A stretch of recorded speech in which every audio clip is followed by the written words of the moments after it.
Welcome to our deep dive into 17th century English theater. Oh, exciting. We're going to be taking a close look at Aphra Behn's play, The Luckey Chance, Okay. using both the play itself and some insightful commentary to help guide us. Yeah. Get ready for a journey back to Restoration-era London, a time of social and political upheaval, and of course, plenty of drama on and off the stage. It's a fascinating period. Yeah. And The Luckey Chance really offers a glimpse, I think, into the complexities of love, marriage, and social expectations in this rapidly changing world. You'll encounter mistaken identities. Oh, yeah. Witty banter. Definitely. And maybe even a ghost or two. Ooh, spooky. Right. Okay, so let's set the stage. Right. The play centers around two young couples Okay. who are facing some serious obstacles to their happiness. Well, interesting. We have Belmore, who's madly in love with Letitia, Right. but he's also a wanted man for dueling Oh. and has to live in hiding. And to make matters worse, Letitia's being pressured to marry a wealthy but much older alderman. This forced marriage trope Right. was quite common in comedies at the time, right? Yeah. Highlighting the limited choices women often faced. Exactly. Yeah. And then we have our second couple, Okay. Gaiman and Lady Fullbank. Right. Both are in existing marriages that are, shall we say, less than ideal. Interesting. Gaiman is smitten with Lady Fullbank, who just happens to be married to the very same old banker Oh, wow. who holds the mortgage on Belmore's estate. What a mess. Talk about tangled webs. It really is a recipe for comedic chaos. Oh, yeah. And Ben uses this tangled web to explore themes of desire, social mobility, Yeah. and the constraints placed on both men and women by these societal expectations. So how do these characters try to untangle this mess? Oh, disguises and tricks are the name of the game. Right. Belmore disguises himself as the alderman's nephew. Yeah. It's a pretty risky move. Yeah, it is. Considering he's supposed to be dead. Right. According to a fake letter that the alderman concocted. The lengths people go to for love. Yeah, really. It's worth noting that Ben's use of disguise right. wasn't just for laughs. No. It also allowed her to explore themes of identity and the fluidity of social roles in a society Yeah. where appearances were everything. Right. It makes you wonder if anyone was truly who they seem to be in this world. I know, right? Speaking of appearances, let's talk about Sir Feeble Fanewood. Oh, yes. This stereotypical, foolish old man who's desperate to marry young Letitia. Right. The play is full of his ridiculous dialogue. I love it. Like when he uses baby talk to try to woo her. How you got? Dear's no, dear Fubs. Bus again, bus again. It's enough to make you cringe. I know. Right. Yeah. But Ben is deliberately using this over-the-top character to satirize Right. the societal norms that allowed older men to hold power over younger women. Exactly. It's funny, but it's also a sharp critique of the power imbalances of the time. And you can't help but laugh at the scene where Belmore, still in disguise as the nephew, is spinning these outlandish tales about the school he supposedly just returned from St. Omer's. Right. He's basically making it all up. He is. But the gullible Bearjust, Yeah. Sir Cautious' nephew, believes every word. Ben's dialogue is so witty and sharp. Yeah. When Bearjest asks about the furthest place Belmore's traveled, Right. he replies, farthest. Why, that's the end of the world, and sure, a man can go no farther. Such a good line. Right. Yeah. It's a subtle jab at both Bearjest's naivety Yeah. and the limited worldview of those in the upper classes. It's like she's using humor to expose the absurdity of it all. Yeah, she is. Now, one of the most talked about scenes in the play Okay. is a staged supernatural encounter. Ooh, fun. Poor Gaiman is tricked into believing he's having an affair with a mystical being. They pull out all the stops for this scene. Yeah. Music, dancing nymphs, an old woman disguised as a supernatural guide. Yeah. It's quite the spectacle. It is. But here's where it gets really interesting. Okay. The commentary points out that Ben actually borrowed this whole supernatural element Yeah. from an earlier play by James Shirley called The Lady of Pleasure. So she's playing with existing theatrical conventions, putting her own unique spin on things. She is. Why do you think she chose to include this element from another play? Well, for one, it would have been familiar to audiences at the time, right? Right. Providing a sense of recognition and anticipation. Yeah. But Ben went beyond simply borrowing the element. Right. She adapted it to fit her own themes, Okay. using the supernatural to poke fun at societal anxieties. Like what? particularly about female desire. So it's not just a spooky sideshow. No. It actually serves a deeper purpose in the play. It does. And this brings us to Aphra Behn herself. Okay. To have a woman writing for the public stage in 17th century England was practically unheard of. Remember, women at the time were generally expected to stay within their defined social spheres. Right. Running a household, raising children, things like that. Yeah. Writing, especially for the stage, was seen as a male domain. It was. So for Behn to break into this world was incredibly bold. And she faced quite a backlash for it too, didn't she? She did. Especially for the so-called indecency of her work. Yes.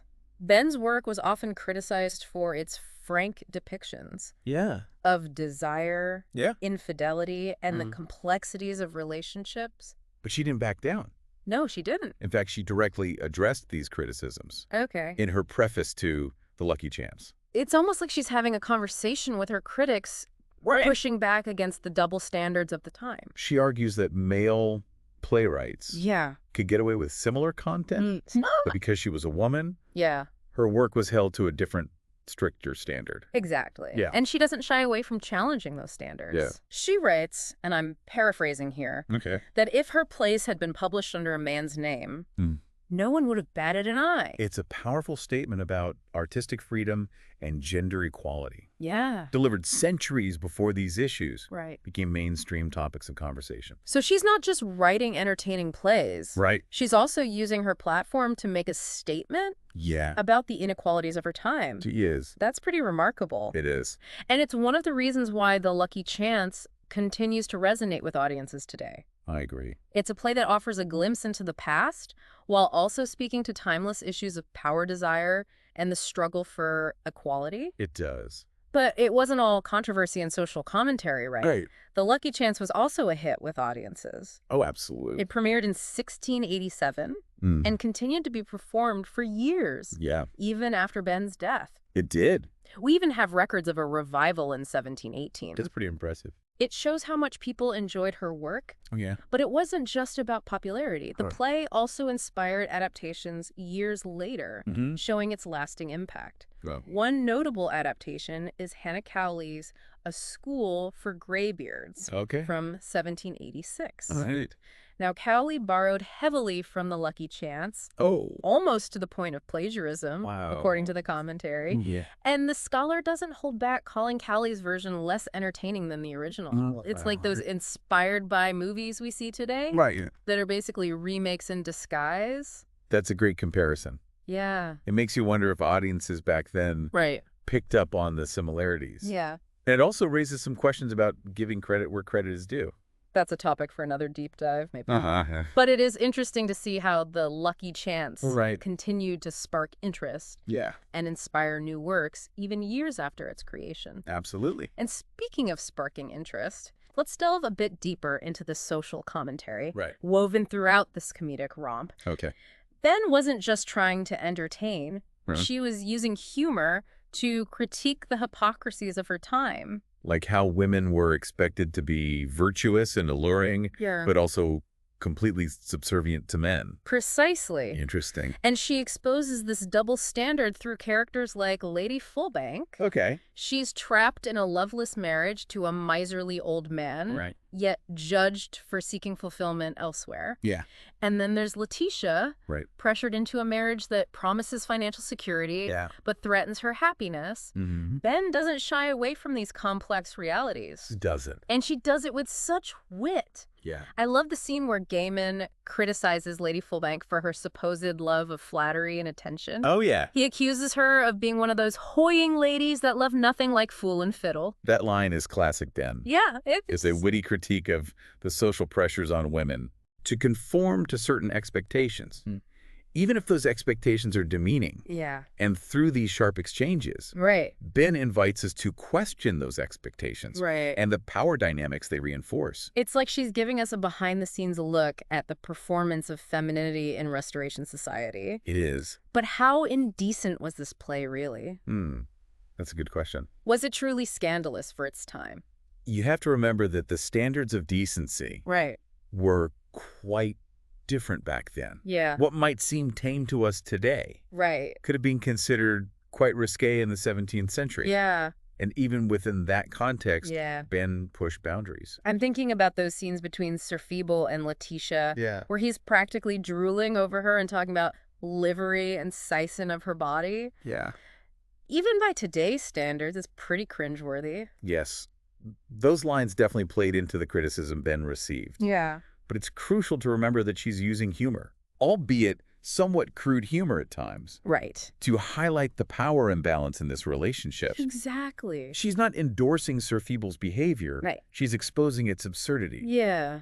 And arguably the societal norms that allowed such behavior to be normalized. It's almost like she's saying, look how ridiculous this is. Right. Can we really accept this as normal? Exactly. She's using humor as a weapon to challenge the status quo. That's what makes Ben such a compelling playwright. Yeah. She's not afraid to use her wit and her platform to hold a mirror up to society and expose its flaws, even if it makes people uncomfortable. Right.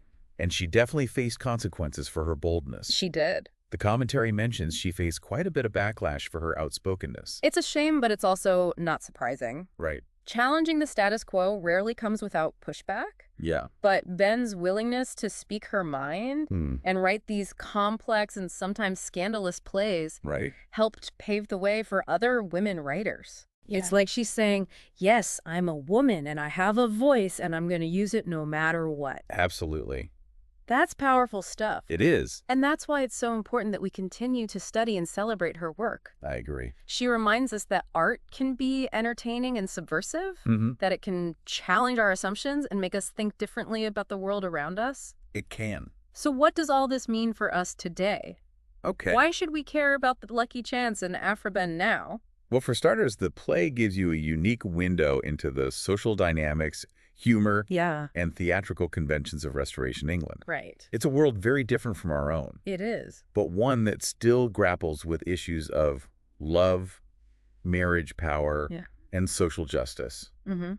Issues that are just as relevant today. So it's not just a dusty old play from centuries ago. No. It's a story that still has something to say to us today. Exactly. And beyond its historical significance, the Luckey Chance reminds us of the power of wit and satire to challenge the status quo and the importance of recognizing and celebrating the voices of those who speak truth to power, even if it makes some people uncomfortable. Absolutely. And speaking of celebrating Ben's voice, it's amazing to think that one play can pack in so much witty banter, social satire, a dash of the supernatural. Right. And those timeless themes like love betrayal and the complexities of relationships. And what makes it even more remarkable is that it was written by a woman at a time when women's voices were often marginalized. Exactly. Ben's talent and her refusal to be silenced continue to resonate with us centuries later. Absolutely. The Luckey Chance is more than just a play. Right. It's a testament to the power of art to challenge conventions. It is. Provoke thought and entertain across generations. And it leaves us with some thought-provoking questions to ponder.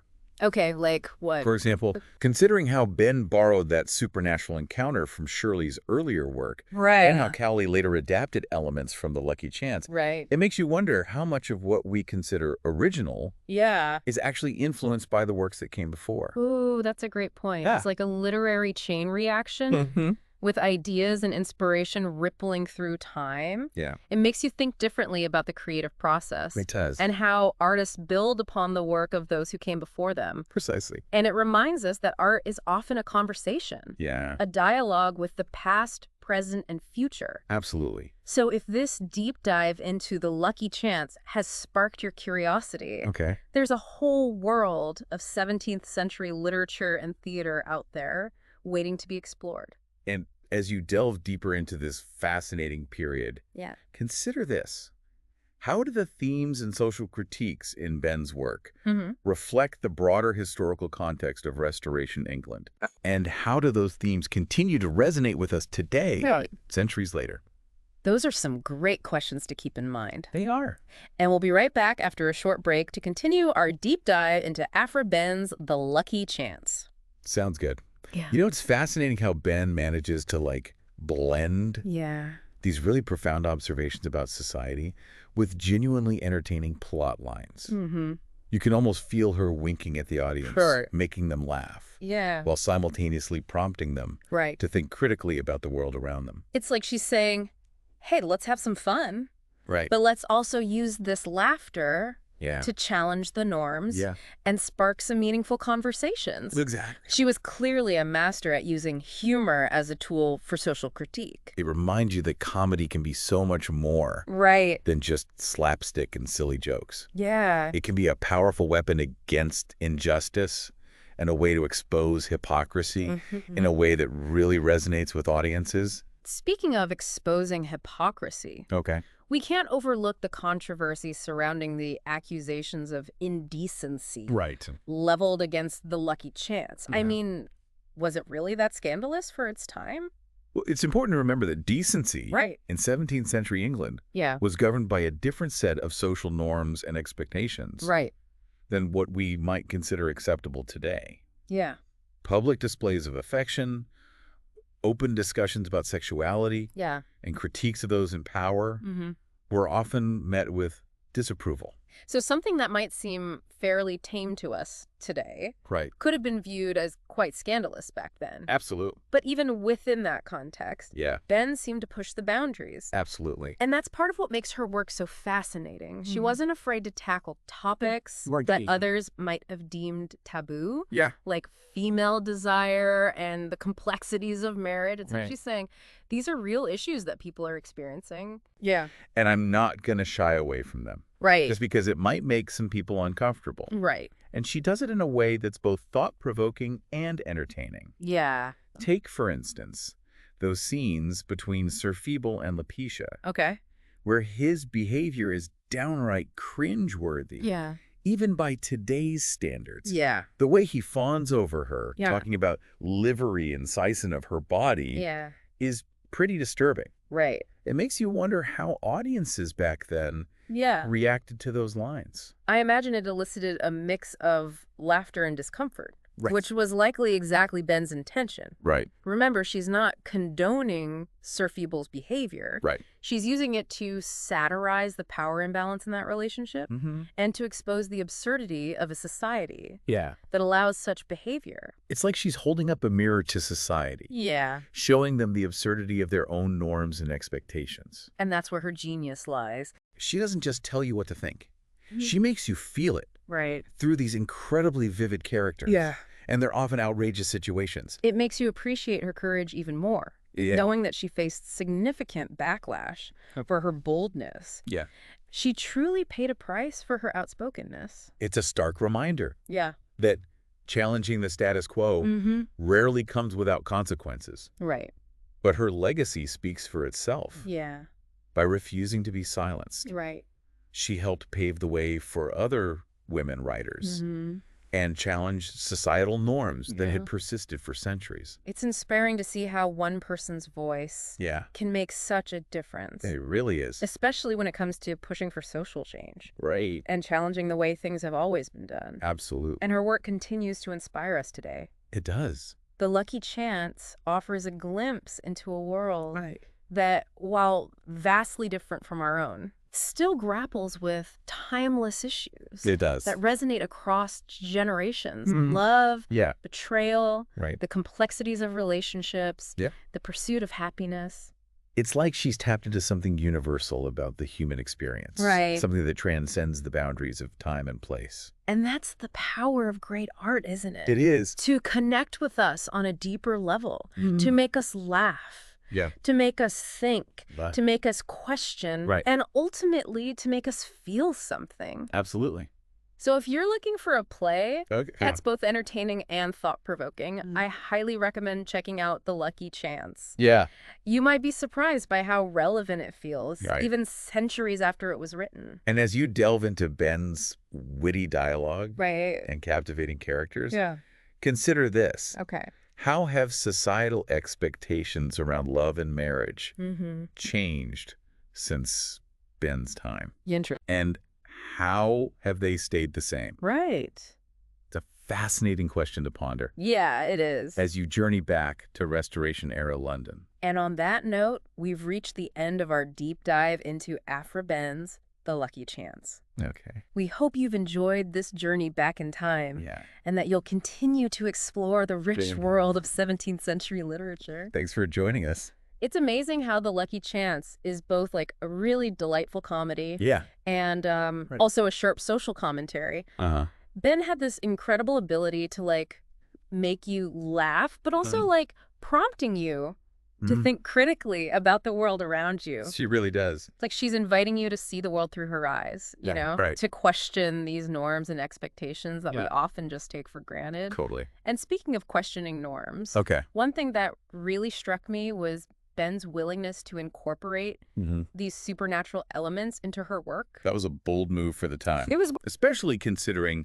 all the societal anxieties surrounding the supernatural. Yeah. Especially when it came to women. Right back then, women who expressed interest in the supernatural or who challenged traditional religious beliefs were often labeled as like witches or heretics. Right, exactly. So by incorporating these elements into The Luckey Chance, Ben was kind of deliberately playing with fire. Yeah, she was. She was challenging those societal anxieties and using them to create both humor and suspense. And it's fascinating how she uses the supernatural to explore themes of female desire and agency. Like that scene where Gaiman is tricked into believing he's having an affair with a mystical being. Oh, yeah. That's a hilarious scene. It is. But it also raises some interesting questions. Yeah. About how female desire was perceived and controlled in that era.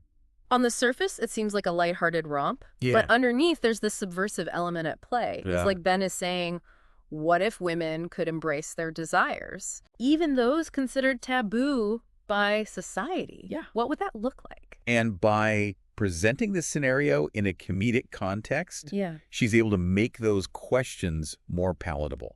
Right. To an audience that might otherwise be resistant to such challenges. It's such a brilliant strategy.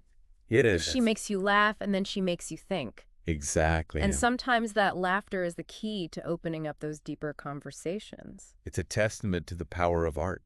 Right. To challenge conventions and spark social change. And it makes you realize that The Luckey Chance is so much more than just a funny play. Yeah. It's a work of social commentary, a reflection of its time, and a testament to the enduring power of the human spirit to push boundaries and challenge the status quo. And for all those reasons, it's a play that continues to resonate with audiences today. Yeah, it does. It reminds us that even in the face of adversity, humor, creativity, and a willingness to challenge the norms can be powerful tools for change. So if you're looking for a play that's both entertaining and thought-provoking, a play that will make you laugh, think, and question the world around you, I highly recommend checking out The Luckey Chance. I agree. It's a timeless classic for a reason. It is. And if this deep dive has piqued your interest in Aphra Behn and her work, remember there's a whole world of 17th century literature waiting to be discovered. That's true. Happy exploring.